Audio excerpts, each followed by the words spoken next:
Kami berserah sepenuhnya ke dalam tangan-Mu Tuhan. Engkaulah kekuatan dalam kehidupan kami. Kami percaya kuasa-Mu Tuhan.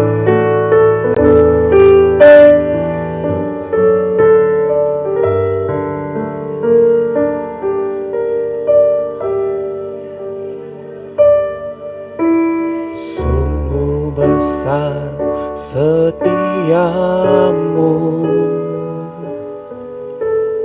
Kau nyatakan bagiku.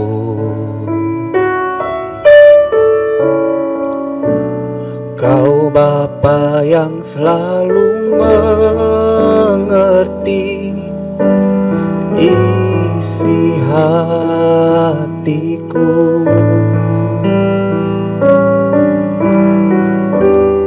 Kemuliaan-Mu Kau janjikan, aku tetap percaya. Ku percaya janji-Mu ajaib, terukir dalam kehidupanku.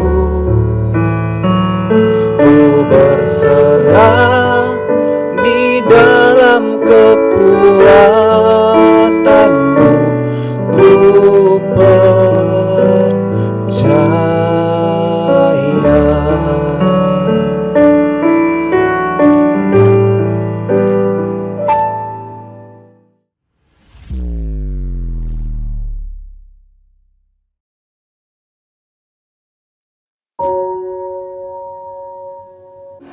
Shalom saudara, puji Tuhan.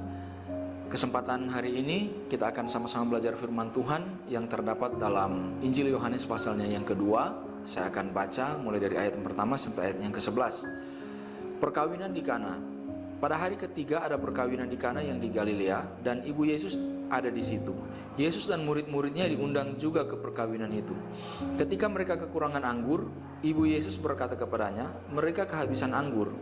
Kata Yesus kepadanya, mau apakah engkau daripadaku ibu, saatku belum tiba. Tetapi ibu Yesus berkata kepada pelayan-pelayan, apa yang dikatakan kepadamu, buatlah itu. Di situ ada 6 tempayan yang disediakan untuk pembasuhan menurut adat orang Yahudi. Masing-masingnya isinya 2-3 buyung. Yesus berkata kepada pelayan-pelayan itu, isilah tempayan-tempayan itu penuh dengan air. Dan mereka pun mengisinya sampai penuh. Lalu kata Yesus kepada mereka, sekarang cedoklah dan bawalah kepada pemimpin pesta. Lalu mereka pun membawanya. Setelah pemimpin pesta itu mengecap air yang telah menjadi anggur itu, dan ia tidak tahu dari mana datangnya, tetapi pelayan-pelayan yang mencedok air itu mengetahuinya. Ia memanggil mempelai laki-laki dan berkata kepadanya, setiap orang menghidangkan anggur yang baik dahulu, dan sesudah orang puas minum, barulah yang kurang baik. Akan tetapi engkau menyimpan anggur yang baik sampai sekarang. Hal itu dibuat Yesus di Kana yang di Galilea sebagai yang pertama dari tanda-tandanya, dan dengan itu ia telah menyatakan kemuliaannya, dan murid-muridnya percaya kepadanya. Puji Tuhan, kita sudah membaca firman Tuhan. Dalam perikop ini yang menceritakan tadi sebuah pesta nikah, di sini diceritakan bahwa ini merupakan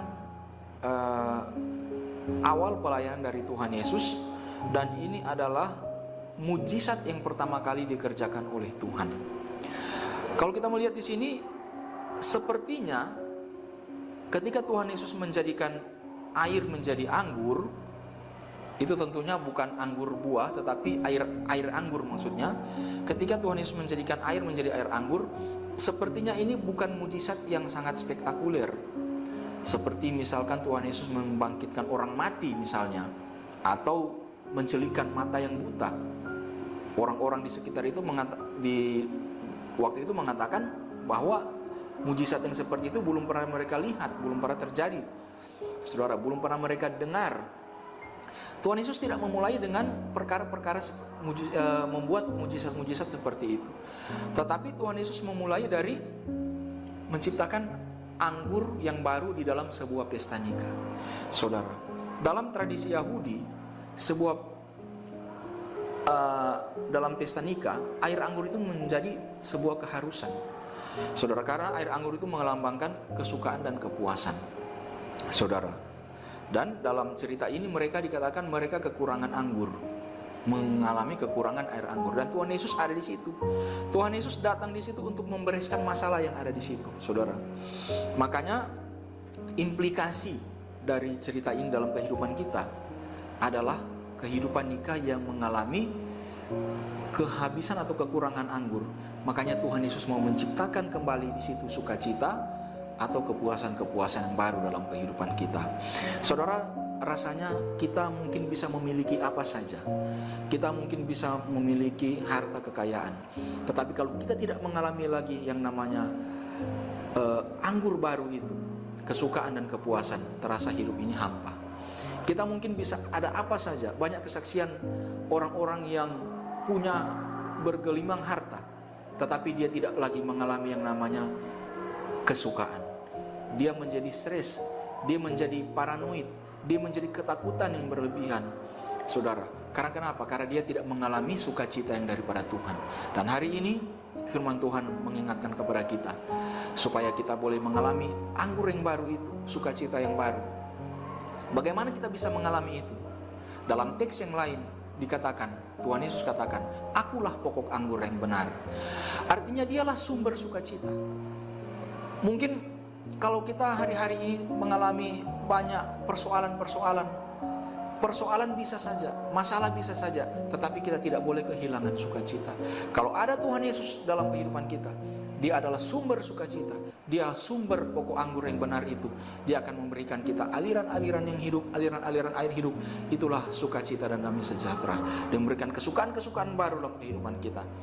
Sehingga apapun yang terjadi dalam kehidupan kita, mungkin dalam masalah nikah, dalam masalah keluarga, tapi Tuhan Yesus sanggup memulihkan kita kalau kita masih membuka diri kita supaya Tuhan Yesus itu bekerja, Roh Allah itu bekerja, Dia sebagai pokok anggur yang benar, memberikan kita damai sejahtera dan sukacita. Puji Tuhan, semoga Tuhan memberkati kita hari ini. Mari kita berdoa. Bapa yang ada dalam kerajaan surga, Engkau adalah sumber kekuatan dan sukacita kami. Biarlah firman-Mu Tuhan yang memuaskan kami, Roh Kudus-Mu yang memberikan kami kesukaan dan kepuasan, agar Tuhan kami boleh mengalami kesukaan-kesukaan dari Tuhan sekalipun banyak persoalan yang kami hadapi. Kami percaya Engkaulah Bapa yang baik, yang senantiasa membimbing menuntun kami. Dalam nama Tuhan Yesus Kristus kami berdoa. Haleluya. Amin.